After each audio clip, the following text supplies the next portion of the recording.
Você que vai assistir esse vídeo agora, já dá o like no início e comenta que você quer a parte 2 com o Brunão já, porque eu prometo pra você, a gente promete. Promete de olho fechado. Esse vai ser talvez o melhor episódio do Convoy que você vai ter visto. Só assiste até o final. Juro que vai valer a pena. É isso. Não, começa com aí. Isso aqui, ó. Pode pegar isso aí. Isso que é brother. Esse episódio começou servido, os caras já servindo. Assim tá. É porque hoje, né, a gente tá... Deixa eu sentar, né? Senta. Começar a conversar. Que vai ficar parecendo só seu torso, né? Tudo bom com o senhor? Que saudade de você, né? Faz tempo que eu te vejo, né? Pior que eu já te vi essa semana, né? Já. Jantou junto, né? Uma vez por semana tá bom pra nossa convivência já. Não precisava 2. Eu concordo. Por benefício à sua saúde, né? Benefício à sua saúde mental. Que me aguentar é difícil. Você tá bom? Tô bem, cara. Graças a Deus. Tô muito bem hoje. Hoje a gente tá aqui cercado de amigos, parceiros. E também tranquilo, né? Fora Gabriel Groselha, que já se encontra coitado, aqui ele tá quietinho, cara. Tá hoje, bom quietinho. Nosso ponta esquerda do Rio Branco do Paranaguá, Tavinho. O problema aqui hoje é o patrocinador está pegando pelo coitado do Gabriel, que hoje tá de boa. Então, né? Daqui a pouco a gente vai apresentar o convidado. Eu tô animado por causa do nosso convidado. O convidado tá... Olha aqui, tá... Ele que é o sócio do Bruno Mazeu, inclusive, né? Ele parece um filho de Caniz, cara. Eu sempre achei esse parecendo. Pior que você não é a primeira pessoa. Cara, é a cara de um filho de Caniz. Eu nunca tinha pensado. Fala que eu pareço o... Puta, eu não vou falar isso, que os caras vão me sacanear. Não, esquece. Agora fala. Que vira mesmo. Cara, esse é pior. Esse é mesmo. Pera aí. Falam que eu pareço o... Como é que chama? Aquele cara que botava uma meia na cabeça, pô. Seu boneco? Seu boneco! Agora tem esse um, eu vou pra galera. Terminamos com esse Você tem idade pra lembrar do seu boneco? Óbvio. Você é que ano, pô? 89 ele é. 89 é novo pra caralho. Já vai descer. Não, agora eu me admira você ficar com medo de falar do seu boneco, sendo que no nosso off, essa seria a menor das ofensas que fazem contra você. É verdade. Eu prefiro ser promovido a seu boneco. Alguém... Bom, por obséquio, pega aquele Monster verde pra mim lá. Vinicius. Não, primeiro vamos agradecer a presença do Vinícius Castro. Nosso futuro novo patrocinador. Se comprometeu nas redes sociais agora há pouco patrocinar o podcast. Exatamente. Saiu correndo. E pra você conseguir falar do patrocinador hoje, já fala hoje, agora. Eu vou falar, antes que eu te arrebente. De merda, né? Porque, por favor, que é o nosso, faz o nosso patrocínio pro Instituto Arnobá. Quero agradecer demais Instituto Arnobá, né? Nosso querido amigo e doutor Arno, que tá aqui hoje, faz um trabalho excelente, que né, uma honra também tá pela terceira vez. Se encontra no recinto hoje. Terceira vez. Querido amigo Arno aí, veio, já até fez uma carninha ali e tal. Toda vez que ele vem no bastidor, ele assa uma carninha pra nós. Ele podia vir sempre, né? Podia. Né? A gente tem que cuidar só quando ele vier como convidado, porque toda vez que ele vem convidado, dá uma bosta. Porque daí queimam, né, as coisas, né?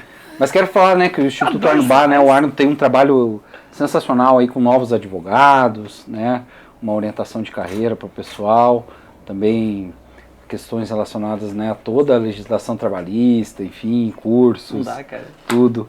E o pior é que eu estou fazendo propaganda para ele e ele tá tirando sarro dele mesmo. Dele mesmo. Né? Não dá pra aguentar. Você fala, tem a pessoa jurídica e a pessoa física. A pessoa física eu já falei que é um lixo. O Arno é um... que assim, sabe, a gente fala do patrocínio, mas aí depois a gente arrebenta com o patrocinador, sabe? Obrigado. É por isso que o patrocínio é bom, o patrocinador... O patrocinador é fantástico. O pessoa física é uma merda. A pessoa física, daí a gente vai... O CNPJ é excelente. O CPF, cara, é duvidável. É moralmente duvidoso. É uma disparidade incrível, né? Cara, é discrepante. É discrepante. Mas enfim, né, Arninho? Que bom que você tá aí com a gente hoje. Devemos tudo pro Instituto lá no bar. É isso aí. Isso aí. Daqui uns tempos, né, já estamos aqui com um novo patrocinador. Dois patrocinadores. Olha a cara dele. Olha lá. A gente vai pegar dessa vez, é isso aí, saiu. Né? O Matheus, vamos apresentar... Deixa comigo. Enquanto os plim-plins é contigo, apresentar o convidado é comigo. Hoje, deixa eu falar pra vocês, é o nosso quarto convidado já. Quarto. Esse cara, não sei se você sabe disso, mas há 2 anos atrás, Brunão, nós buscamos fazer um projeto piloto, uma gravação que foi sensacional. Todos os envolvidos naquela situação estavam aqui, eu, Brunão e Gabriel. A gente lembrou muito tempo desse episódio, né, Gabriel?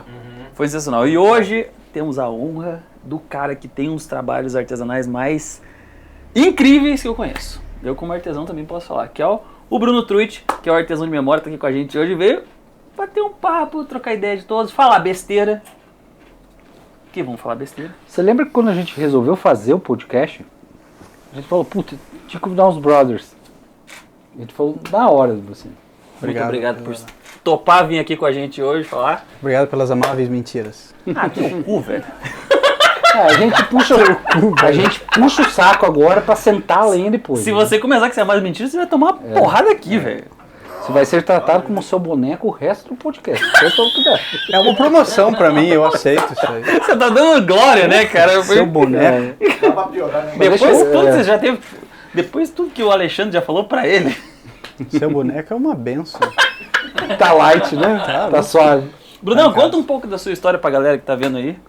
Fique à vontade, você está em casa. Quer dizer, estamos em outro lugar, mas sinta-se em casa. Foi na Kelly's, inclusive, a outra vez. Foi na Kelly's, sempre na Kelly's. O Bruno só vem que você é na Kelly's. Bom. Conta um pouco da sua história. O que você fez na vida? O que você fez de errado? O que você fez de certo? Conta sobre a artesão de memória. Conta sobre a memória. Tal. Tá, vamos lá. Né? Senão você vai começar a falar o que você fez de errado, o que fez de certo, aí vai dar 6 horas de podcast. Tem problema, ele falou que a justificativa é 4 horas e meia pra esposa.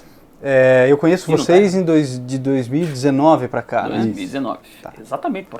Então, em 2011 para 2012 eu tive a ideia do Artesão de Memórias, né? De transformar em um trabalho uma coisa que eu já vinha fazendo, assim, por diletantismo, assim, né? Curiosidade. E aí encontrei pessoas que aceitaram que eu os entrevistasse, né? Aceitei pessoas que aceitaram ser entrevistadas, algumas com histórias assim mais comuns, outras com histórias um pouco mais traumáticas, né? Fiz muito... Alguns anos antes de começar a fazer isso profissionalmente, fiz muitas entrevistas com familiares meus e sempre com pessoas idosas, assim, porque eram as pessoas que tinham histórias mais próximas do desaparecimento e é o que me fascinava nesse trabalho inicialmente, né? E aí entre 2011 e 2012 eu comecei a fazer esse trabalho com uma empresa, né? Pensei assim, puxa, será que existe aí no mercado gente interessada em registrar essas histórias não só em filme, mas por escrito também? E daí comecei a fazer isso, inicialmente para pessoas mais próximas, amigos que quiseram me dar uma força. E aí depois, com alguns anos de esforço, começou já a ser possível uma visibilidade mais distante, em outros estados e tal. Nessa época você estava na faculdade? O que você está fazendo? Não, eu já tinha me formado. Mas a ideia de começar a entrevistar pessoas veio quando eu ainda estava na faculdade, quando eu tranquei a faculdade. Você vê, a minha faculdade Você eu tive... formado na área de agrários, né, cara? Sim, Engenharia estudei florestal. Engenharia florestal. Aí terminei o 4º ano de florestal, aí passei 1 ano e meio trancado, tranquei a faculdade, passei 1 ano e meio viajando, e daí no meio dessas viagens que eu comprei uma primeira câmerazinha e comecei a filmar coisas, e eventualmente comecei a filmar uma pessoa ou outra contando alguma coisa, e aí vieram as primeiras entrevistas que eu fiz, assim, de uma maneira muito amadora, né? E aí, chegando aqui no Brasil de novo, terminei a faculdade e comecei a entrevistar os meus familiares. Passei uns bons anos fazendo entrevistas assim. E também com pessoas que me avisavam, como eu falei para o Matheus aquele dia. Um exemplo bom é o seu Pedro de Lima, que foi um veterano da Segunda Guerra, que lutou inclusive na Batalha de Monte Castelo. Passou 2 anos no fronte na Itália. Entrevistei também alguns sobreviventes do Holocausto, de campos de trabalho, alguns sobreviventes da guerra, que estavam na Alemanha, na Polônia, e pessoas assim como os nossos avós, que tiveram vidas um pouco mais mundanas, assim, né, vidas mais comuns, mas que também todos ensinavam coisas interessantes. E E aí em 2011, já formado, já trabalhava como professor de inglês e fazia uns trabalhos de tradução acadêmica também. Aí comecei a tentar fazer o artesão de memória sair do chão e foram uns bons anos até que eu pudesse só viver dele. Acho que em 2014 ou 15 eu consegui parar de dar aulas para me dedicar só a ele. E de lá para cá, felizmente, tenho tido uma boa demanda em várias partes do Brasil e muito trabalho também. E a pessoa te contrata, então aí você vai lá e começa, né, a entrevistar as pessoas. Conta mais como funciona essa parte técnica do Exato. trabalho. O trabalho é feito por meio de entrevistas. Então, por exemplo, vamos supor, você tem o seu pai. Sei um pouco da história do pai do Orlando, né? Por causa do trabalho que eu faço ali em Fernandes Pinheiro, que é uma cidade vizinha a Irati, que é de onde o Orlando é. Então, todo mundo lá em Fernandes Pinheiro conhece o pai do Orlando. Putz, Colasso. Né? Mas tem alguém falando mal do Orlando Filho? Todos falam mal do Orlando Filho, mas bem do pai. Bem do pai. Gente boa da família, o Orlando, gente boa da família, é meu pai. É o pai, né? Mas é óbvio, né? Então, suponhamos que o Orlando, por exemplo, quer fazer um registro da história do pai dele. Eu vou até o pai dele, é mais interessante que eu vá até o ambiente da pessoa, né? Porque ela se sinta bem confortável. Conduzo entrevistas com a pessoa por algumas horas, depende do tamanho do livro que eles pretendem fazer, né? Então, se a pessoa quer fazer um livro de 500 páginas, eu sei que vai dar um bom número de entrevistas. Mas um livro de 100 páginas, por exemplo, que é o mínimo que a gente faz, é possível fazer em um dia. Em um dia de boa conversa, né, umas 5 ou 6 horas de conversa, um bom narrador conta um livro de 100 páginas e mais até. E aí eu conduzo essas entrevistas, né, com a pessoa, depois eu passo lá um ano mais ou menos trabalhando esse material para que no fim do processo... um ano para ficar pronto, né? Vai um ano, se eu pudesse me dedicar a um trabalho só, né, por vez, seria muito mais rápido. Mas como a gente tem sempre vários trabalhos acontecendo, alguns iniciando, outros concluindo, então, com alguma margem de segurança, assim, mais ou menos um ano. Um trabalho pequeno. Trabalhos maiores aí vão 1, 2, 3, dependendo do... Ele fica baseado só na entrevista que tem, algum outro depoimento de outras pessoas da família para complementar? Como é que é essa parte? Na hora de montar realmente o final? Porque o que é basicamente, muito é a transcrição do que a pessoa fala, né? Você passa ali da captação e você vai fazendo junto com o vídeo, né? Exato. O primeiro, dá para dizer que o nosso trabalho, a gente desenvolveu assim 12 etapas. E a primeira é talvez a mais vital, que é a transcrição. Porque é um esforço não só de passar as informações que essa pessoa nos conta, mas muitas vezes, não sempre, mas muitas vezes também a maneira como ela se expressa. E aí o objetivo nosso é que a pessoa, quando estiver lendo as palavras do pai do Orlando, por exemplo, que o Orlando ouça a voz do pai dele falando. Nossa, com todas as imperfeições, com todas as manias, os regionalismos, nomento, indicado e companhia. Nomento, indicado. E aí há trabalhos que tem esse viés, né? E há trabalhos que são, por exemplo, se o Arno quisesse fazer a história dele, aí a gente sabe que o foco seria mais no que o Arno quer contar, né? Mas como a gente está fazendo, por exemplo, esse trabalho lá no interior de Fernandes Pinheiro, aquilo é um outro idioma, né? As pessoas ali no interior falam uma outra língua. Mas lá em Fernandes é a história do município que você está fazendo? Nós estamos fazendo já o segundo volume, que nós estamos indo atrás de moradores mais idosos e notórios de alguma forma. Quem me ajuda até é o professor Ivair lá, um amigão meu. Abraço, professor Ivair. Abraço, professor Ivair. Professor Ivair.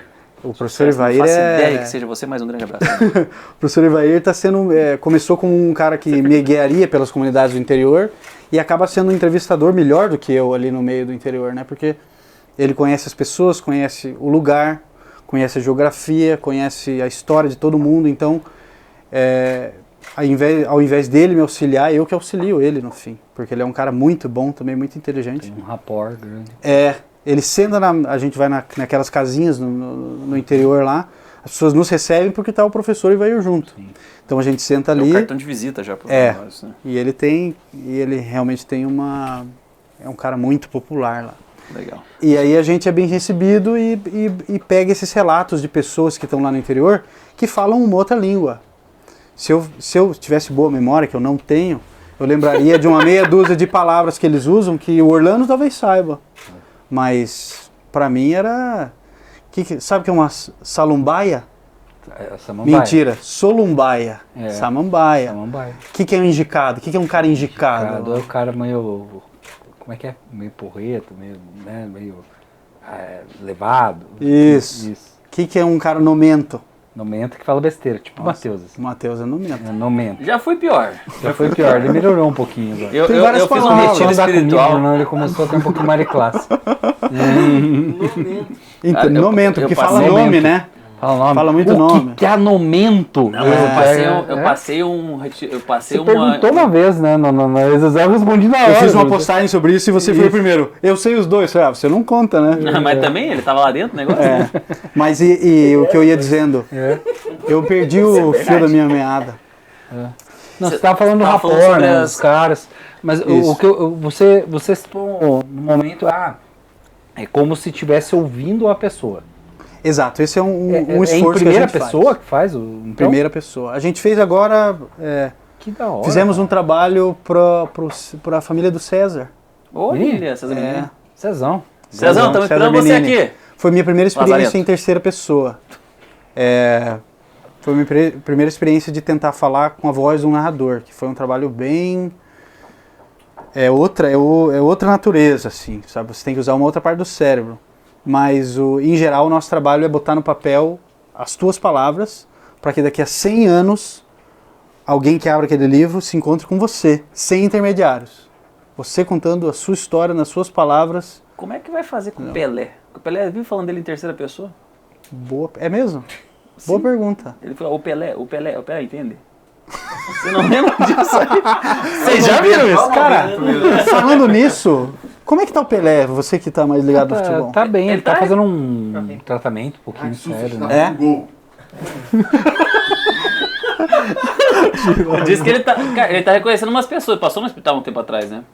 Não, mas ele tá bem, mas ele tá... Reconheceu o Maradona, reconheceu o Senna já. Tá com uns 85 o Pelé? Não sei, eu acho que é por aí. Eu acho que é por aí, uns 80, quase 90, cara. Enfim, e daí tava falando disso. E o Matheus falou um negócio que a gente cortou ele.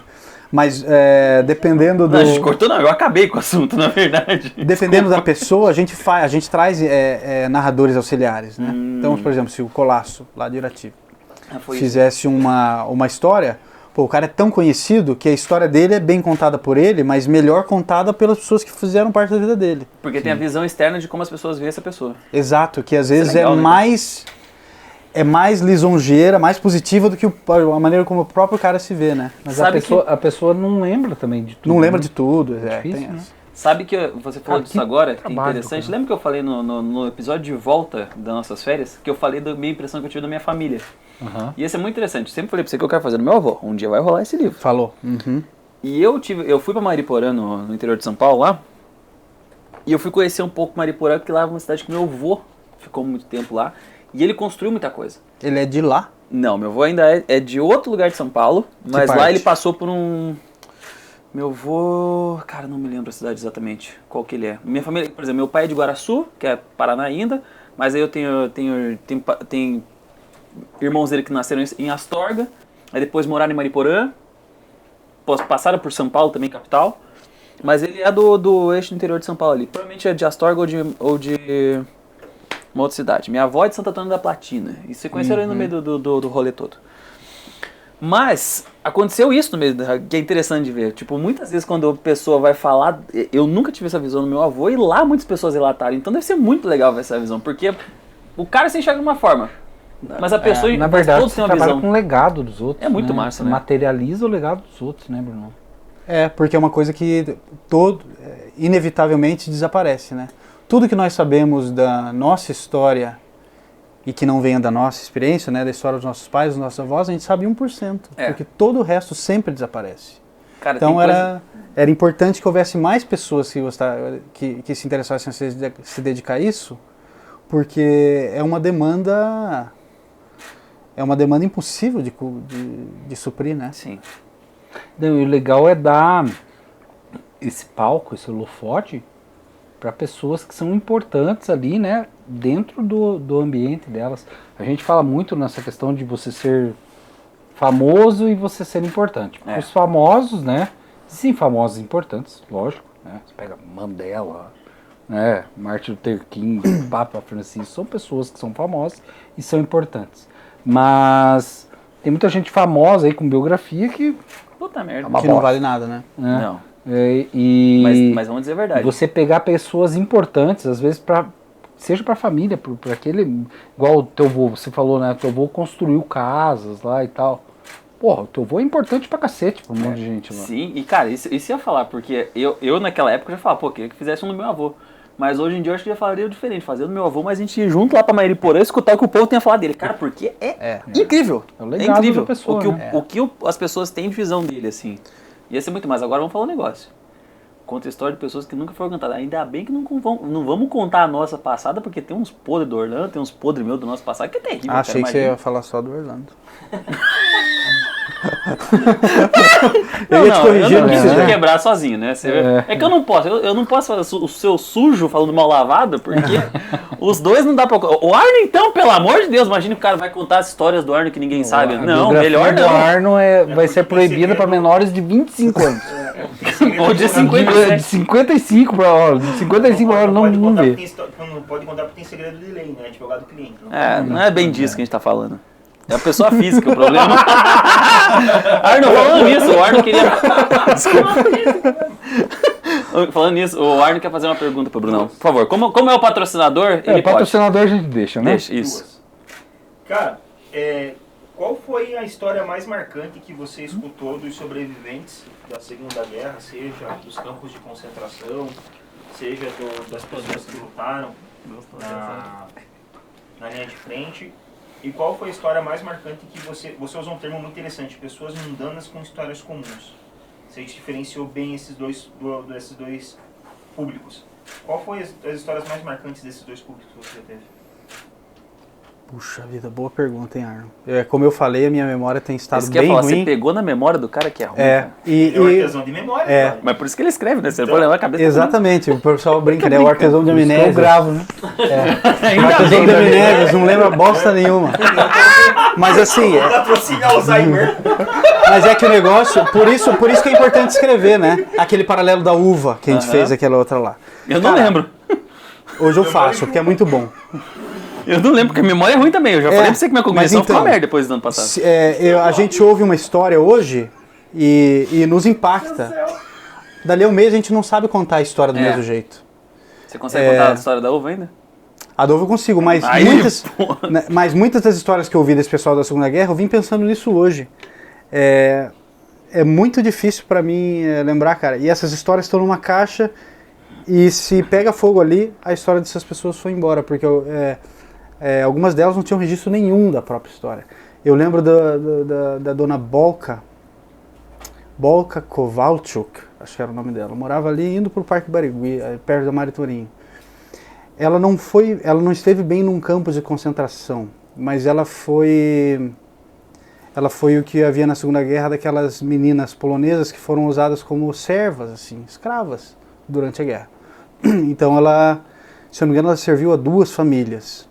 E era uma criança, praticamente, que foi posta lá por ser polonesa, numa casa de uma família alemã. Ela tinha uma aparência aceitável para o regime, então ela podia viver com os alemães. Ela era digna de compartilhar o espaço com eles. Que absurdo, né, cara? E aí, ela me contou tantas coisas interessantes, mas se eu tentar lembrar agora, eu não vou fazer justiça ao relato dela. O seu Pedro também, o Pracinha, contou coisas... Ele era um cara muito... Não era um entrevistado fácil, não é aqueles caras que te dão a história. Tinha que arrancar muito dele. Era um cara que estudou muito pouco, se expressava com uma maneira muito peculiar. E ele me contou coisas também interessantíssimas, assim, do front. Eu lembro dele contar de dormir naquelas... Como é que se diz? Trincheiras? Trincheira. E 2, 3, 4 dias sem poder erguer a cabeça, porque estavam sob ataque dos alemães. Então, mas é uma pena, Arno, que eu não lembre. Mas isso também atesta para a necessidade do trabalho de escrever, porque o papel, cara, é maravilhoso. Eu estou fazendo essas histórias lá de Fernandes, estava trabalhando num dos narradores hoje. Eu fiz a entrevista uns meses atrás. Eu transcrevendo hoje, era tudo novidade para mim. Eu não lembrava de nada. Não lembrava nem das coisas que eu dizia. Então, assim, a nossa memória realmente, a minha memória é particularmente ruim. Para a minha idade, devia estar melhor. Mas, assim, a nossa memória não é nada confiável. E mesmo as pessoas que estão me contando uma coisa, também as memórias delas estão um pouco, às vezes, poluídas. Sim, o nível de detalhe, né, se perde. Exato, muito tempo. Uhum. Então, às vezes, para pegar uma história e entendê-la bem, quando ela tem alguma complexidade, eu pergunto de várias formas diferentes a mesma coisa. E a pessoa vai me dando os detalhes, no fim eu consigo juntar o quebra-cabeça. Mas, às vezes, uma história que o cara te conta e te convence, você vai conferir depois, tem vários buracos, né? Uhum. O cara fala, nos anos 50 eu estava lá não sei onde, daí estourou a guerra. Que guerra? Porra, a guerra é 39, 45. As coisas não encaixam, então a nossa memória... Lembrei do meu avô falando que tinha pegado coronavírus há 20 anos atrás. Não, peguei corona há 20 anos atrás. Eu não sabia, não sei. E um cara daqui a 100 anos ouve e acha que é verdade, né? Sim. Porque vai passando o tempo. Cara, deixa eu te perguntar, né? Eu, assim... Não sei se eu te respondi, Arno. Faltou alguma das que você perguntou? Das pessoas comuns. Impossível, porque, cara, todas as histórias comuns são surpreendentemente interessantes e cheias de coisas, ingredientes não comuns. Tem coisas na biografia de qualquer um dos nossos avós, aqui vamos usar os avós que tiveram vida mais dura, né, do que nossos pais até. A biografia de todos os nossos avós tem ingredientes mais interessantes do que nas 5 biografias mais vendidas no Brasil, com certeza. Porque não são coisas grandiosas que envolvem um grande público, mas são... histórias de superação extremas, né? Todas as pessoas mais... Por isso que eu gosto das histórias de velhos que a gente brinca, né? Porque são pessoas que passaram por dificuldades que a gente não consegue nem entender eles explicando, que dirá viver, né? Sim. Tudo era muito mais difícil. Tudo era mais precário, né? Tudo era mais difícil. Você olha para a geração dos nossos pais, já era uma coisa extremamente difícil, né? Você pega, por exemplo, telefone há 30 anos atrás. Cara, um telefone, uma linha telefônica é o preço de um carro. O cara comprava para viver de aluguel, né? 30 anos lembra que alugava? Alugava? Não, uns 40. Isso foi lá para os anos 80, tá? Anos 90 já era mais barato. Acho que anos 90 era menos, mas nos 80, o que a gente ouviu falar, é que tinha gente que comprava uma meia dúzia de telefone e vivia do aluguel, cara. É que eu tenho que explicar para velho que já faz 30 anos, já foi nos anos 90, não nos anos 80. Então ele tá perdido já, coitado. Mas é isso, assim, O Matheus me irrita, cara. Né? Noção, cara, ele é muito chato. Você também? Nossa, demais, cara, demais. Por que você vai fazer uma pergunta séria e ele vem com essas... Mas não, mas é verdade, acho que nos 90 já era menos. Era menos.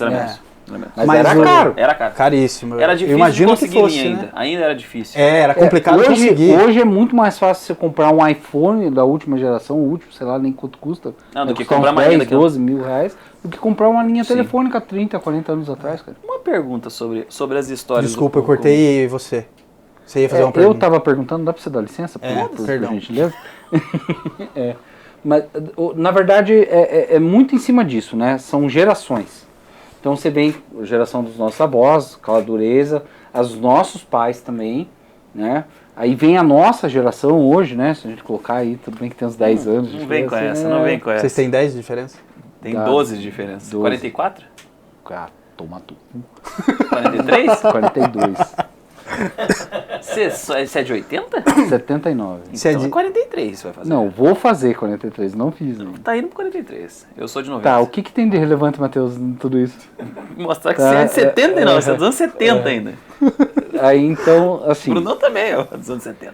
Mas aonde eu quero chegar, né? Eu acho que assim, mais uns 45 minutos eu consigo Deixa ele falar o que ele quer falar, velho. Mais uns 45 minutos eu... Você tá vendo? Ele quer ouvir a pergunta e o imbecil não cala a boca, Vinícius. É assim que funciona. Permite um comentário? Ainda bem que eu sou controlado. Ainda bem que eu sou uma pessoa controlada.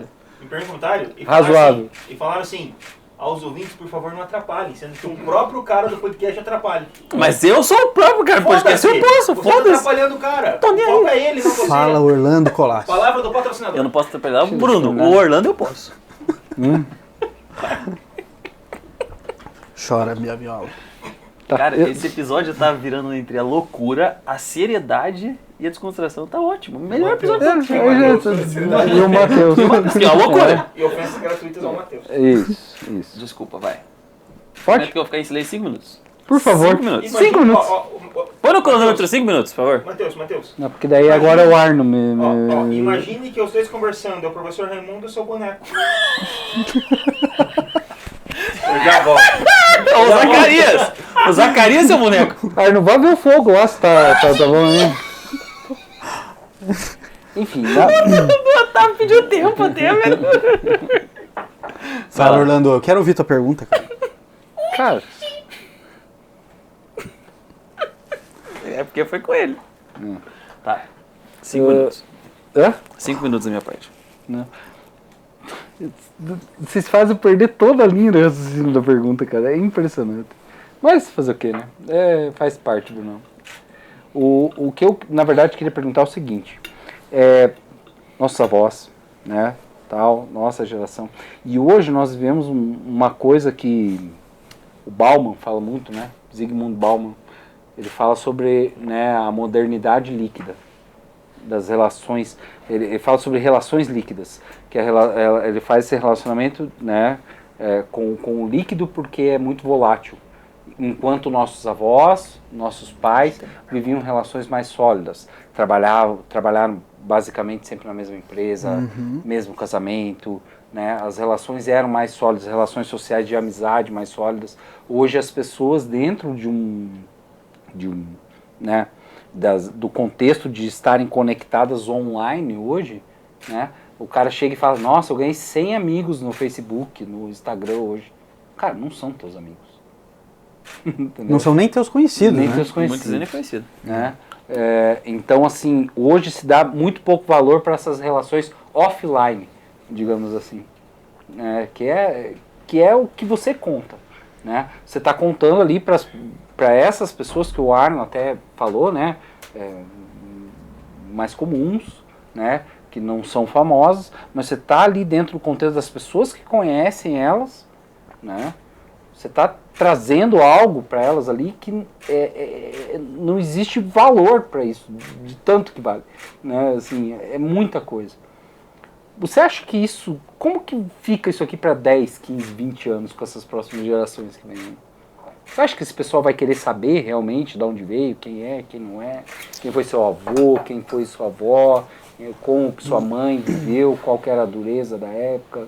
Pô, que boa pergunta, Orlando. Não sei dizer, cara. Eu acho que... O Matheus ficou em silêncio, eu consegui.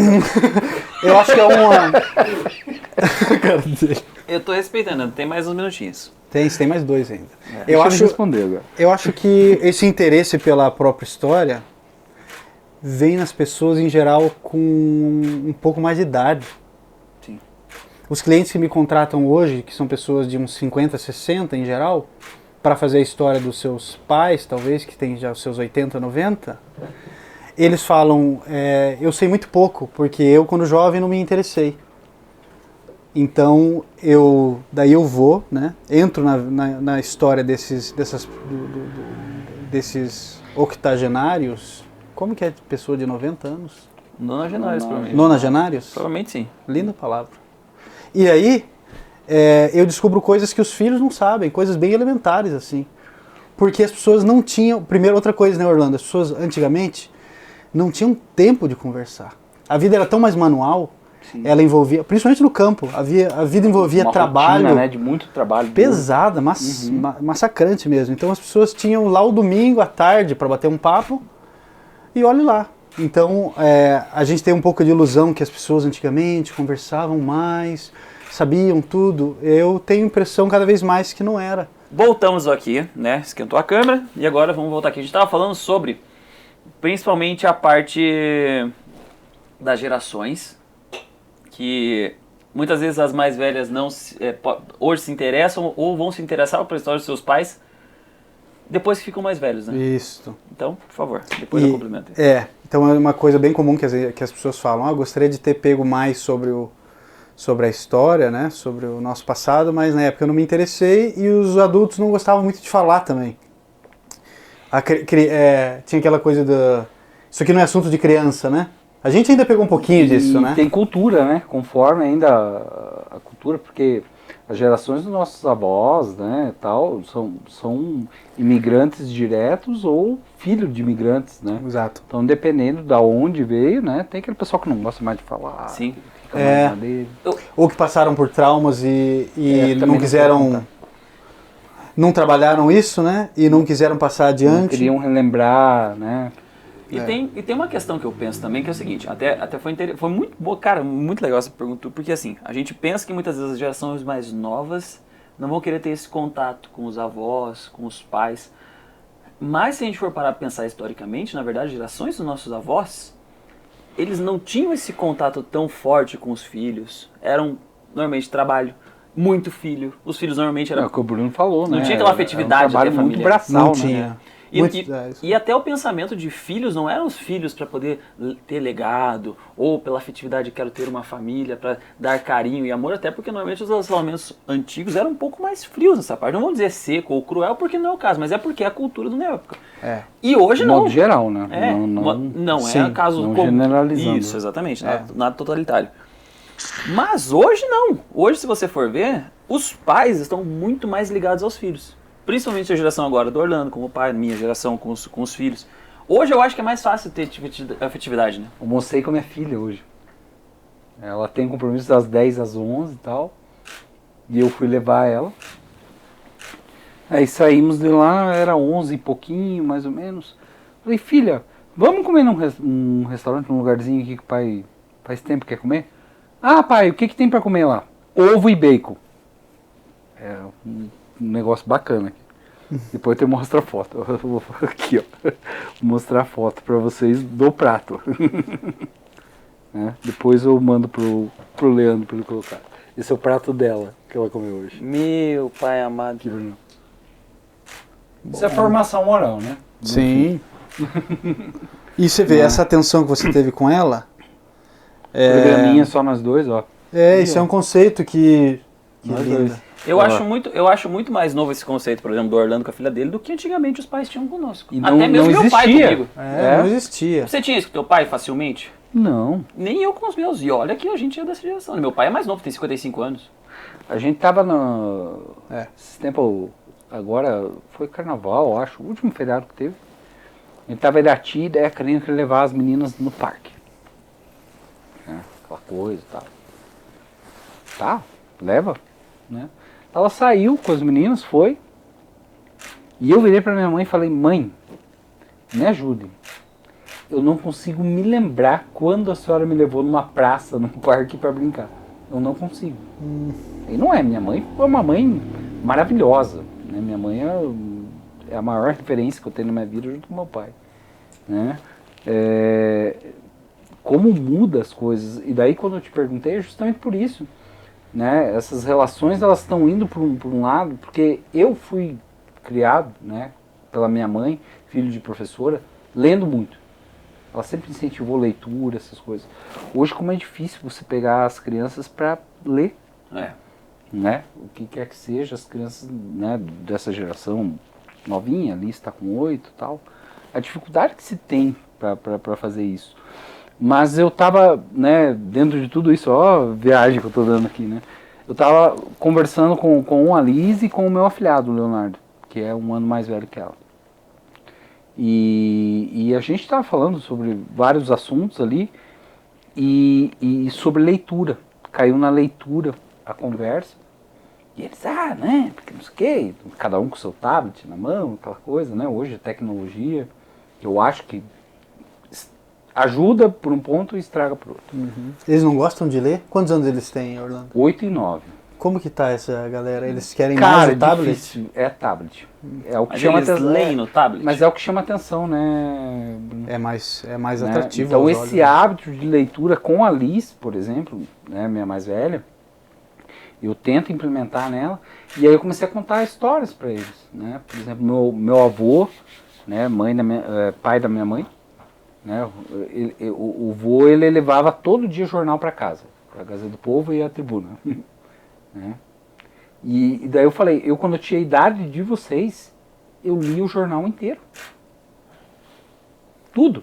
Principalmente a parte de esportes, né? Você vê, né? É mesmo? Aí no futebol. Eu adorava ler, né, a parte de esportes e tudo. E lia outras coisas. Eu adoro até hoje política, né? É um assunto que me chama muita atenção até hoje. E desde aquela época. E hoje eu leio, né? Você não lê mais jornais, né? Você lê os portais ali. Mas eu tenho o hábito de eu acordar, a primeira coisa que eu faço de manhã é ler. Eu leio 4, 5 jornais Sério? todo dia. Todo dia. Caramba. E leio livro, né? Pra caramba. Adoro ler. Adoro ler. Tô com 3 na cabeceira da cama lá.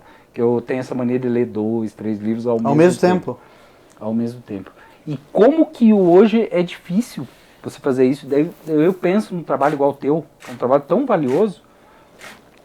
E aí fico pensando, poxa, se a minha filha, por exemplo, estivesse lendo a história do avô dela, do meu pai, por exemplo, a minha mãe, né, histórias ricas e tal, talvez fosse uma forma de incentivar a leitura dessa criançada hoje em dia. Com certeza. Porque é uma coisa, a gente gosta do que é próximo a nós, né? Sim. Há quem diga que, não sei de onde que eu ouvi isso, mas já ouvi mais de uma vez, que o som mais doce para um ser humano é o som do próprio nome. E a gente simpatiza quando a pessoa lembra o nosso nome, né? Sim. Mas, tem afeto, né, Bruno? Tem afeto. E você pegar e ler sobre história, já é uma coisa interessante se você for interessado o suficiente. Agora, se você pega uma história e você acha aquilo agradável de ler e ao mesmo tempo você aprende sobre você mesmo, sobre o seu passado, né? Tem um apelo que eu não podia imaginar quando eu comecei. E, por exemplo, acho que um trabalho que eu fiz em Minas, quando eu estava meio começando, em 2013, eu tive essa ideia de pegar todos os meus livros, daquele ponto em diante, e eu subdivido eles em crônicas. Então eu já fiz livros aí, vamos lá, teve um que passou de 800 páginas. É um tijolo, cara. É maior que esses livros que o Alexandre tem aqui. Maior que um Código Civil, né? Até porque todos os livros aqui são de mentira. E aí você vê aquele livro, você não tem a mínima... A capa é linda, né? Mas você não tem a mínima vontade de abrir, porque ele parece muito grande. Só que se você abre e vê que ele tá todo... São historiazinhas, cada uma com o seu título, você lê um pedacinho. E aí é aquela coisa dos micro-hábitos. Você lê um, daí você já se animou, você já tá lendo outro. Eu tenho um autor uruguaio que eu gosto muito, que é o Eduardo Galeano. Tem vários livros dele, inclusive sobre futebol. É mesmo? Tem alguns livros, né, sobre futebol e outros. E ele divide, às vezes ele conta uma página, 2 páginas. É isso mesmo. Lê 1, 2, 3 histórias deles. Encosta, né? Você vai sair, está esperando tua esposa ficar pronta, você pega, lê uma historinha ou 2. Esse é o bacana de você subdividir, você deixa o livro atraente tanto para aquele leitor que vai ler de cabo a rabo, quanto aquele que vai ler pedacinhos soltos, um aqui, outro ali, mais no fim do livro, mais no início. E dentro desses livros que você já fez, qual foi a menor geração que você pegou? Que você falou, cara, eu li a história do meu avô, do meu pai e, cara, me senti maravilhado com isso, né? Me impactou muito, tinha muita coisa que eu não sabia sobre a história dele. Sempre deve ter bastante, né, cara? Sempre acontece isso É surpreendente como os filhos, por mais próximos dos pais, e você é um exemplo, eu gosto de usar o teu exemplo, por mais próximos dos pais que sejam, a gente não conhece muito da história deles. A gente conhece, assim, a mancha principal, mas os pormenores, assim, a gente não conhece, porque a gente não... Porque para você saber algumas coisas, você tem que perguntar coisas específicas. Ou o seu pai tem que ser um baita de um contador de histórias. E, cara, acontece muito comigo quando eu vou para Aratiba. Muitas vezes eu pego e tô lá em algum lugar, vou com meu pai, né? Eu saio só com meu pai lá em Aratiba. E às vezes daí encosta um amigo dele, pessoa que eu não conheço, acabei de conhecer ou não vejo há muito tempo, e ele vem e me conta uma história do meu pai que eu nunca tinha ouvido. E você imagine quantas tem perdidas. E é isso que a gente tenta fazer com narradores secundários. Às vezes o seu pai tem uma história interessante que você quer preservar, mas ou ele já faleceu, ou ele não é um cara que... Ou ele não lembra das coisas, ou ele é um cara muito modesto. Isso acontece também. Alguns dos meus melhores narradores são os caras muito modestos, e em geral são os caras que chegaram em lugares mais surpreendentes, assim. E eles não sabem nem falar sobre os seus feitos, mas os amigos, os familiares sabem. Então você pega esses narradores secundários para contar coisas que o cara fala, puxa, nem lembrava disso, sabe? Uma coisa que eu até lembrei agora, você falando sobre a questão de manjo, eu tenho que citar. Eu olhei pro Gabriel aqui na hora porque eu lembrei de uma coisa muito interessante. O saudoso pai do Gabs, que infelizmente já deixou. Quando a gente tava mexendo no passado, né, nas coisas e tal. Quer dizer, você tava mexendo, depois você me mostrou isso, eu achei muito legal. O Gabi é fotógrafo, né, faz já quase 10 anos, né? 8 anos. 8 anos. E antes do pai dele falecer, ele também mexia com fotografia. E você pensava que era meio que no teu fluxo, né? Sim. Só que no mexer nas fotos, ele viu que o pai dele mexeu com fotografia desde que ele era criança. Vê só. E de certa forma, de forma inconsciente, provavelmente isso gerou no Gabriel em algum momento o negócio. E você né? não sabia disso, Gabriel? Não se lembrava, né? Aí tem coisa. Você foi ver a hora que você viu o material. Não, eu vi um monte de foto, de um monte de evento, um monte de coisa. A gente no zoológico e tudo mais. Meu pai fotografando. Então ele já tinha intimidade com fotografia já faz muito tempo já. Tem coisa que se traz no sangue também, né? E aí, ó. Tem coisas inexplicáveis. A história do César é assim. A dona Iris, ela já tinha uns 10, acho que ela me falou 10 anos. E o César, filho dela, já é contador, né? César é nosso amigo. Porque César Menini, um amigo nosso contador. Amigo em comum de todos aqui, conhecemos a dona Iris. Exatamente. Eu conheci vocês graças à dona Iris, porque foi ela que me chamou pro BNI, onde vai show de bola. Que legal, cara. E aí a dona Iris show de me bola. contou que ela já tinha 10 anos de contabilidade quando ela descobriu que o pai dela, que havia falecido quando ela era bem criança, também era contador. Olha que loucura. Olha só. Vê só. É muito A gente doido vai isso. seguindo as coisas, né? Meu É pai similar trabalhou com a coisa do 30 Gabriel, anos né? com rádio, cara. Né? Sim. Eu E aqui tá olhava, você, fui lá ó. fazer faculdade e tal, agora a gente tá E aqui tá produzindo você conteúdo. fazendo um podcast. Você que odeia, agora tá fazendo negócio. E eu não gosto, porque meu pai é totalmente extrovertido, né? Meu pai tenho faz que conhecer amizade teu com a pai. outra Quando que ele pessoa veio em pra cá? 30 segundos. Ele tava aqui ontem, né? Ah, eu fui jantar porra. com ele. Mas essa semana que vem ele vem de novo. É? Né? Tem que ir no médico, quase sempre, né? Vem pra captar, né? Vai Mas- pra capital. Deixa eu lembrar só um ponto aqui que vocês estavam falando sobre, por exemplo, a geração mais nova agora. Esse hábito que eles não têm de leitura. A minha geração, já dos anos 90, eu não sei se com vocês dois foi assim também, Gabi, e também o Arno. O Arno eu sei que é um cara de muita leitura desde novo, né? Sempre foi. Não foi? Só quadrinhos. Só quadrinhos. Você era só bastante inteligente também. Eu recebi, inclusive, esses dias, eu descobri que minha segunda namorada lá de 2009 estudou com ele. Aí me viu, quando tava mexendo no trabalho, o Otávio, inclusive, o Sean Rock, todos estavam. Entre eles, todos estavam com o Arno, no mesmo colégio. E aí falou que esse bicho é inteligente desde sempre. Era referência, falava que cheguei até os lugares. Ela ficou super feliz de ver que ele cresceu, só não sabe da parte podre dele, né? Mas tudo bem. Mas é legal. Mas uma coisa que eu ia comentar... Não sabe a história que a gente sabe. É melhor ninguém saber também, né? Tem coisa que é melhor não se falar aqui, né?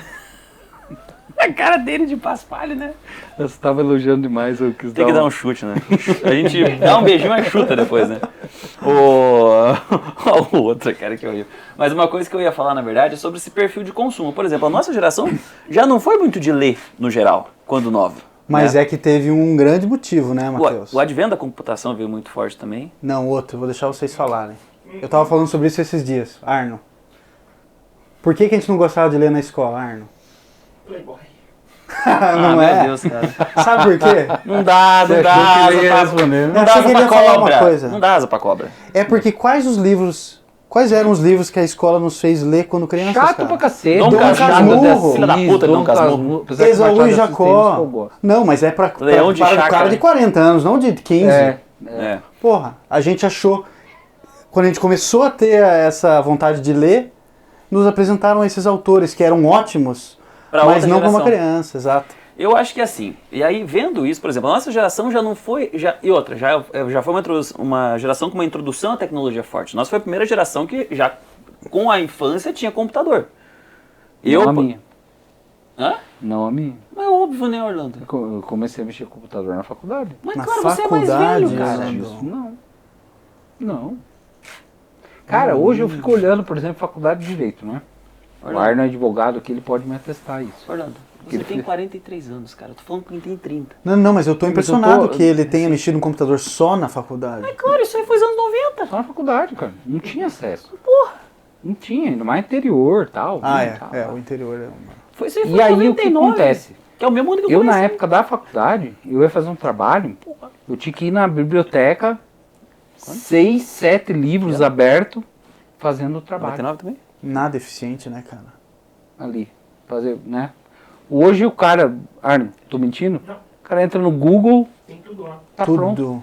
Paga R$14 e tá com o trabalho pronto. Tá com o trabalho Então, pronto. e aí nesse ponto, assim, por exemplo, a nossa geração, na infância, no hábito da infância, já começou a ser introduzido para nós a computação, por exemplo, que já trazia informação de forma massiva ali. A gente podia não ter YouTube, por exemplo, eu tive computador com 8 anos de idade, 98. Você eu já teve tinha bem cedo. Cedo, já foi cedo, basicamente. Agora as crianças já nascem com o celular na mão. Não, Meu primo tem 2 anos, ele sabe mexer O automaticamente. Lucas no tem YouTube. 4, né? Que a gente descobriu coincidentemente que os nossos filhos têm um dia de diferença. Caramba. O Lucas é 5 de maio. O Joaquim é de 6. 6 de maio. 2018. De 2018. Né? Mas enfim, o Lucas hoje pega o meu celular e já digita a senha com 4 anos.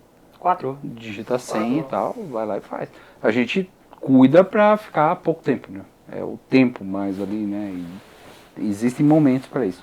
Mas você vê a diferença da minha geração para do Matheus. E é o degrau que existe para dos nossos filhos hoje. E aí dentro disso, cara, o que eu penso é o seguinte. Essa geração, eles vão ter sim uma interação, daí eu vejo com o nosso fato. Muito provavelmente eles não vão ter um interesse de leitura tão cedo. Não vão ter, porque a tecnologia é muito mais rápida para você conseguir absorver informação. O que eu acho que é muito importante, talvez, para quem vai ter filho agora é o quê? Trabalhar a criatividade e a vontade de que ele aprenda e se interesse pelas coisas, dessa forma, tipo assim, pela informação, de querer saber as coisas e deixar, mas coisas boas. Porque não vai chegar num momento que se o cara gosta de informação, se o cara gosta de coisas úteis, pô, tua filha é inteligentíssima, fala super bem já, ela fez um vídeo inclusive pro colégio dela lá, cara, eu fiquei de cara, ela dá um show em nós na questão de proporção de idade. Incrível, falando de guerra, incrível. Guerra da Ucrânia. Não, sensacional. Só que assim, o legal dela é a oratória dela. A oratória incrível, com 8 anos. sentar aqui e fizer podcast faz 10 vezes menor que ele. Mas olha o sanguinho. Também, tem a neta de um radialista. Você é um Sua ótimo filha. comunicador também. É. E é aquilo que eu falo, vai chegar um ponto, se essa lógica fizer sentido, pelo menos como foi pra mim. Bem, você falou, a leitura era chata quando a gente tinha 15, 16 anos, e a ler para vestibular, Dom Casmurro, Leão de Chácara, e um monte de coisa. Mas é que eram livros difíceis. Exato, porque foi colocou. Mas aí tem um ponto. Mas não vai mudar. Isso não vai mudar para a próxima geração. Só que o que eu penso é o seguinte. Vai chegar um ponto que se a pessoa aquela pessoa aficionada por informação, que quer aprender, como é meu caso, acredito que no meu caso dos guris também, chega um ponto que você vai ter que procurar livro. E a pessoa automaticamente vai aprender, se ela for instruída a sempre buscar informação. Mas, o ponto que eu queria chegar com toda essa história, né? Às vezes o incentivo à leitura vem do legado da sua própria família, de pessoas próximas, de ter questão do afeto, em casa. Que a gente falou agora. Então, às vezes, para essas crianças, pô, você entrega um livro tá aqui a história do teu avô, da tua avó. Pode ser. Né? Talvez em doses bem homeopáticas, Sim. isso sirva para uma criança. Não precisa, né? Leitura tem muito a ver, né, com aquela coisa, o Matheus falou com essa questão de velocidade de informação, essas coisas. Legal, mas isso para mim tudo se trata de prazeres imediatos. A leitura como um todo, e a gente que gosta de ler livro, né, ela vem da realização. Cara, quando você termina um livro, um livro massa, de algo que você goste, cara, a realização que você tem, porra, eu li esse livro, que livro do cacete que eu li agora. Eu, às vezes, fico mais animado durante o processo do que quando acaba. Porque quando acaba, você fica meio órfão, assim, né? Não, você deve dar uma deprê do cacete, né? Quando você acaba de ler um livro que você tá gostando muito, você fala, tipo uma série, né? Puxa, tava legal, e agora? Vou ter que caçar outra, daí me interessar novamente... Né? E uma coisa que eu estava pensando quando vocês estavam falando... História do você absorveu algo e você fechou um ciclozinho, né? Uma pequena vitória. Mas o que eu ia pensando é o seguinte, vocês lembram qual foi o primeiro livro que vocês leram na vida e falaram, porra, ler é legal até? Menino do Dedo Verde. O Menino do Dedo Verde? Qual é? O primeiro livro que eu li. O que é a história? Na verdade, o primeiro livro que eu li foi Flix, que é a história das cores. Lembra que tinha daí uma cor... Que, cara, a Liz, ela fez... Você vê a coincidência. A Liz começou a fazer teatro ano passado e ela... A peça de teatro que eles encenaram para finalizar o primeiro ano do curso de teatro foi sobre o livro Flix. Foi o primeiro que eu li, mas é um livro muito simples. É um livro brasileiro ou traduzido de... Não, acho que é brasileiro. É? Acho que é brasileiro. Agora... Mas conta a história das cores e as cores fazendo bullying com uma outra cor que ninguém achava, que era a cor Flix. E aí quando foram ver, era a cor da lua. Ah, é? Nunca ouvi falar desse livro. Né? E depois o Menino do Dedo Verde. E o Arno quer fazer uma pergunta pra você. Não, é um comentário e uma pergunta. O primeiro livro que eu li foi Escaravelho do Diabo. Eu lembro desse nome. Daquele, inclusive virou um filme. Brasileiro, Escaravelho do Diabo. É a história de um cara que matava ruivos. É louco. Um ruivo falando isso. Eu não sou ruivo. Ah, você é meio vermelho? Mas aí é. Tem um quê irlandês, eu acho que é meio de St. Patrick, daí ele pintou o cabelo. Não, você é meio ruivo, você não é ruivo? Não, sou meio. Você é meio ruivo, meio enferrujado. De novo. E aí? Qual foi o livro que vocês mais gostaram? Aquela leitura que falou, caralho, que tesão de livro, vou ler de novo. Cara, foi o primeiro livro que me fez começar a gostar de ler de volta, mas eu não tô lembrando o título do livro, cara. Mas ele era um livro de um estoico, que é muito doido. Eu comecei lendo de verdade sobre estoicismo, apesar de eu não me identificar totalmente com o estoicismo, mas foi um livro que me ajudou muito na minha caminhada para minha retomada racional, assim. Mas o Kattinger. Hã? Kattinger. Não. É um livro mais recente, é um livro de 2018. Ele é bem recente. Tem muito autor hoje famoso, assim, até de vários ramos motivacionais que pegam ele como, cara, isso aqui é um livro de mudança. É tipo Rápido Devagar do outro autor lá também, que é muito bom, que ele serve de referência para muita gente em margem estrutural. Mas é um livro que mudou muito minha cabeça, mas eu não vou lembrar. Eu te falei desse livro uma vez até, lembra? Mas não lembro o nome do livro, cara. Eu te falei também, eu não te prestei aquele de capa preta? Capa preta você não prestou. Ah, não, eu prestei pra tia Suzana. Eu falei pra ele, acabou que você não pegou, você pegou um outro. Não, mas não é. Não é esse aí não. Não é esse aí não. Mas esse livro me despertou bastante. Agora um livro mais de história que eu acho legal assim foi o... que tem o filme também lá do... Clube da Luta. Que filme do caralho narrativo. Clube da Luta? Que baita narrativa que é aquele livro. É um livro que me ajudou Sabe bastante. Que eu não gosto de filme que é adaptado de livro. Mas eu gosto dos dois. livro que você leu. Só que Clube da Luta, o filme, o livro é muito difícil. Eu não sabia nem que tinha livro do Clube da Luta. Filme baseado no livro. Um livro assim que te prende, você acha o livro do cacete. Daí quando você vê o filme, cara, eu tô, pelo menos todas as experiências que eu tive até hoje, assim. Mas já viu do Clube da Luta? Que bosta de eu filme. Eu sinto isso com os filmes da Marvel e da DC. É que a gente sabe de uma história maior, né? Como vai desenvolvendo é diferente. Nesse ponto, se você for levar de si, Marvel, você não pode levar esperando que tá no quadrinho. Daí você tá querendo fanservice só. Porque daí é muita coisa, né? É muito Mas enfim, qual perguntou de livro meu é Em Busca de Sentido, Viktor Frankl.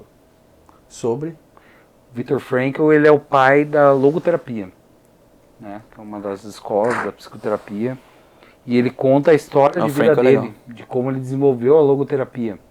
Frankl era um cara... Agora, a gente já vai... Só pra voltar aqui, gente. Quebrou um pouco aqui, porque a câmera esquentou de novo. Mas vamos voltar ao assunto que a gente tava fazendo a pergunta do livro do Arno, né? Livro, né? Cadê o Arno? Foi embora? Não, ele tá assando carne. Não. Oura, é isso aí. Tá cuidando do fogo, tá... Isso que é patrocinador, né? O cara paga 50 mil por mês ainda... Assa carne. Viu? 50 mil reais a nossa 4 mil, Bruno. Eu tô vendo, vou receber a minha parte. Você viu, né, a estrutura não, você aqui. vai pagar a tua parte. Tem 14 pessoas trabalhando. Uma tal. equipe, pô. Não, Tererê. Ao respeito. A nossa operação ela é pequena, porém alvissareira. O quê? Gostei da palavra. Esse cara leu na infância. Que explica o que é alvissareira. Você é tonto, você ficava no computador. Não, meu vocabulário é mais atual. Explica o que é uma coisa alvissareira. Você quer falar vossa mercê ainda? Promissora. Ah, pô, a promissora funciona. Mas alvissareira é lindo, aí eu não conhecia bonito, também. Mas não funciona hoje em dia. Bom, mas o livro eu tava falando, cara, é Em Busca de Sentido, Viktor Frankl. Viktor Frankl é um baita de um cara também. Eu não conheço, não. Ele é o pai da logoterapia, que é, dentro dos meus trabalhos de desenvolvimento humano, né, uma linha que eu gosto de seguir bastante. E o livro, cara, conta a história do Frankl, ele já um psiquiatra promissor em Viena, na Áustria, e judeu. Segunda Guerra Mundial. O cara vai para campo de concentração, ele conta, detalha todo o dia a dia de como era as questões do campo de concentração. Por exemplo, a alimentação dos caras, sopa de batata, que eles faziam piada com coisa ruim, sabe quando começa a rir de coisa? Porra, veio um pedacinho de batata hoje. Premiado. É. Meu Deus. O cara tomava aquilo, andava 10 quilômetros com neve até o joelho, ficava picaretando o dia inteiro, né? Pra voltar ainda e... Né, pô, aquele horror, né? Que foi a Segunda Guerra. E ele cai muito no pensamento, e muitas vezes nos livros dele, em relação a essa questão de como ele viveu o Holocausto, como ele viveu a situação toda. Se não tivesse isso, teria o mesmo pensamento. Se aquilo foi realmente uma influência direta, ele tem muito pensamento que ele fica nessa vibe, né? É muito ele fala muito, né? O Em Busca de Sentido fala muito sobre propósito de vida. Né? O quanto isso te fortalece como pessoa, e quando você vê pessoas dentro daquele mesmo problema que eles viviam ali, né? Aquele cenário, que desistiam, que se matavam, que atacavam um guarda para matar eles, e as pessoas que passavam por aquilo, como foi o caso dele, porque ele tinha logoterapia, algo que ia fazer muita diferença na vida das pessoas. Ele se via apresentando a tese dele num teatro lotado. Enquanto estava no campo. Pelo propósito fez ele se manter. Como Cara, ele achava, ele tinha essa reflexão. Eu preciso desse livro. É maravilhoso. Absurdo. Absurdo. A logoterapia tem alguma coisa a ver com a logosofia? Ou são coisas completamente diferentes? Não sei dizer. São semelhantes, mas não é a mesma coisa. Não. Mas o Frankl, entre os filósofos modernos, talvez ele tenha tanta força quanto filósofos antigos, né? É mesmo? Hoje eu acabei falando, né, dos caras que eu mais gosto, né? Eu gosto do Bauman. Uhum. O Frankl é bem legal muito. também. Gosto do Frankl. Gosto desses caras, sabe? São os caras que se provaram. O Bauman, polonês, também viveu esse período de guerra, né? E veio com essa ideia da modernidade líquida, relacionamentos líquidos, que pra mim hoje faz muito sentido dentro do mundo que a gente vive, né? O Bauman faleceu há pouco tempo, 5 anos, foi 2017, se não me engano.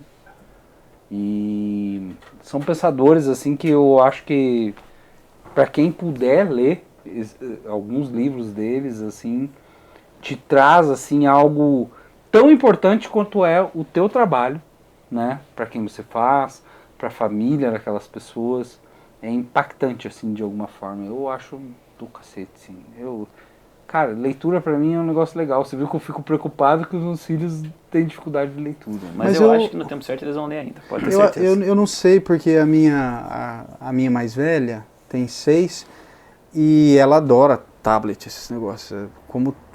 É um negócio muito magnético mesmo, né? Mas ela adora ler, cara.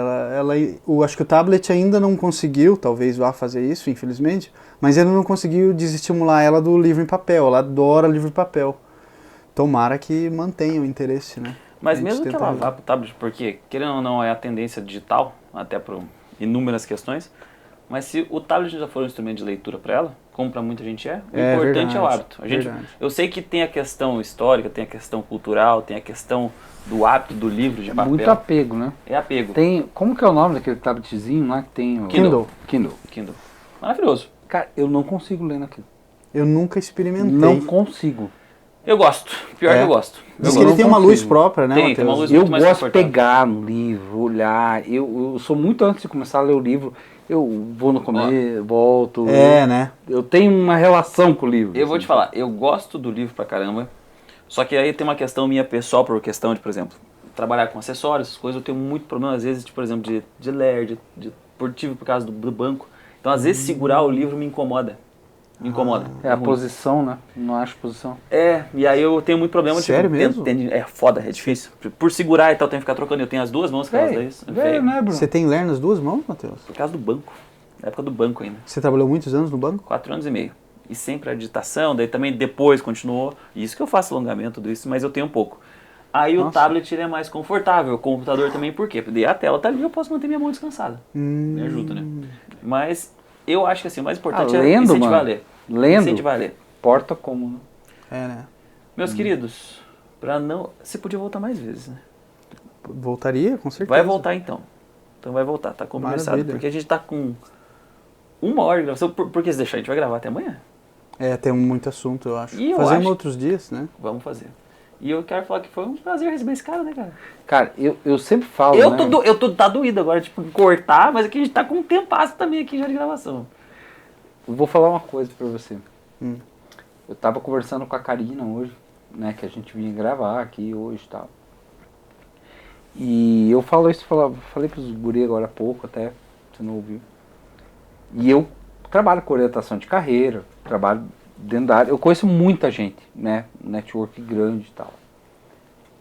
De todas as pessoas que eu conheço, profissionais que eu conheço, que têm a sua profissão, o seu ofício, eu acho você e a tua profissão a mais legal de todas. Assina embaixo.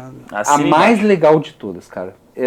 Assim, foi uma honra de verdade ter você aqui no nosso podcast. Muito obrigado. E é um cara que desde o começo, desde o primeiro dia que a gente resolveu fazer o podcast, eu falei, cara, nós temos que chamar o Bruno Tucci. Me dói muito, inclusive, aquela nossa entrevista não ter ido pro ar, porque eu não consegui encaixar na época o projeto, mas, cara, eu sempre falava, Orlando, eu tinha gravado, mas eu e o Gabriel gravamos uma vez com o Bruno, foi sensacional, cara, foi sensacional, legal, né? cara. Eu lembro aquele dia, foi legal. História, legado, cara. Teu trabalho é muito importante pra qualquer família, teu trabalho é muito importante pra história do ser humano, até mesmo pro legado, como você fala, que é o teu... E valorizar a história, né? Que é algo que, dentro da nossa cultura, é muito pouco valorizado ainda, né? Que tem mais Brunos, inclusive. Eu acho importante esse negócio porque é muito fácil a gente pensar na história pessoal e familiar como uma história menor, menos importante, mas quando você aprende um pouco dessas micro histórias, você aprende sobre a macro também, né? Sim, exato. Por exemplo, quando a gente faz um livro, qualquer livro que a gente faça, ele é repleto de notas de rodapé e textos complementares para que o leitor, enquanto lê aquela história daquele indivíduo ou daquela empresa, que é um trabalho que a gente também começou a fazer meio sem querer e entramos nesse universo, quando ele lê aquilo, ele não precisa nem ter curiosidade para parar e procurar no Google ou no Wikipedia sobre aquele assunto. A gente já insere uma nota de rodapé. 1964, quando o cara fala, em 64 ocorreu uma reviravolta, a gente coloca lá o que aconteceu em 64 no Brasil, né?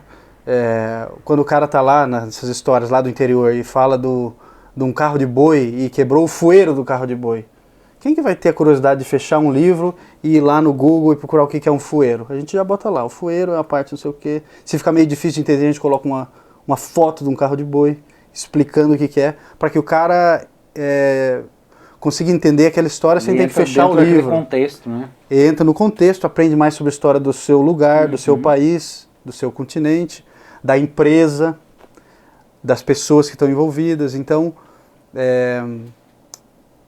acho que para concluir assim, queria agradecer a vocês pela oportunidade, né? Não é sempre, e é raro, na verdade, essas oportunidades que a gente tem de falar sobre o Artesão de Memórias e o trabalho que a gente faz. Eu digo a gente porque somos uma pequena equipe, né? Somos eu, basicamente a Juliana Oshima e o Leandro Takayuki, que trabalha conosco lá da Coreia do Sul. Então, assim, é muito legal falar sobre o trabalho, porque essas oportunidades são raras e é um trabalho muito solitário, né? Enquanto você, por exemplo, no seu trabalho lida com um monte de pessoas, a gente lida com várias histórias, mas a gente está trancado, nós e o computador. Então é um trabalho bem solitário. Então é legal falar sobre, saber que as pessoas... Isso que você me falou, né? Que vocês falaram, é uma coisa muito linda, assim, porque a gente não ouve muitos elogios, assim, a gente é só um trabalho de formiguinha, né? O trabalho de vocês é muito massa, cara. De verdade. Não é média. Não é uma mesmo. Coisa Até porque eu odeio fazer média com alguém. Eu também não sou muito, né? Então, é de coração, assim. Obrigado, cara. Obrigado de verdade. Obrigado pelo que você contribui para a história das pessoas. Passa a rede social e tudo para quem quer conhecer mais do teu trabalho. O Instagram é o Artesão de Memórias. Dessa vez ele tem Instagram. Na época ele gravou a primeira vez, não tinha nem Instagram. Você foi tentar fazer um Instagram pra mim no dia, né? É verdade. E daí deu errado. Puta que pariu. Mas bom que deu certo agora. Agora deu certo. E o site é artesãodememórias.com.br. Tem um canal no YouTube também, né? Tem um canal no YouTube com alguns vídeos, Que é muito legal esses vídeos. Eu já chorei vendo um lá, inclusive. É mesmo? Pô, é emocionante. O vídeo que você... conta, eu não sei se é a história do São João das Agrárias. Do São Baiano das Agrárias. São Baiano das Agrárias. Não sei se é esse ou se é o resumo que conta a história de duas pessoas, dois senhorzinhos. Tem os 2 vídeos que falam, não sei se é o resumo, mas, cara, é uns vídeos muito foda, eu chorei vendo aquela história do povo ali. Esse vídeo institucional nosso... institucional. Isso, se você botar Artesão de Memórias, vídeo institucional, aparece esse vídeo que a gente trata de 2 personagens bem diferentes e que representam bem o trabalho, que é um imigrante cearense que veio para o Paraná, que é o São Baiano das Agrárias. Isso aí. Conheci ele na faculdade. E a dona Louise Hanninger, que faleceu acho que ano passado, nossa garota propaganda, que é aquela senhora que começa o vídeo falando sobre a vinda deles para o Brasil e tem um sotaque muito marcante. Então foi um cearense com uma alemã, então deu um ar assim, multicultural pro vídeo. É um vídeo bem curtinho, mas é bem legal. Que massa. Muito obrigado. Obrigado, meu povo. E ó, muito obrigado. Eu já quero falar uma coisa aqui. Leandrão, põe essa parte, por favor, no início.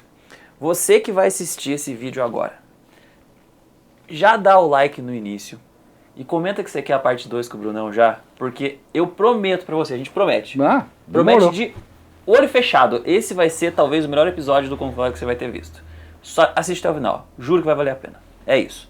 Tchau pra vocês, até semana que vem. Segue eu, o Gobete, Dom Orlando II, o Artesão de Memórias. Valeu, Matheus. Obrigado, patrocinadores. A gurizada tá com a gente aqui, inclusive.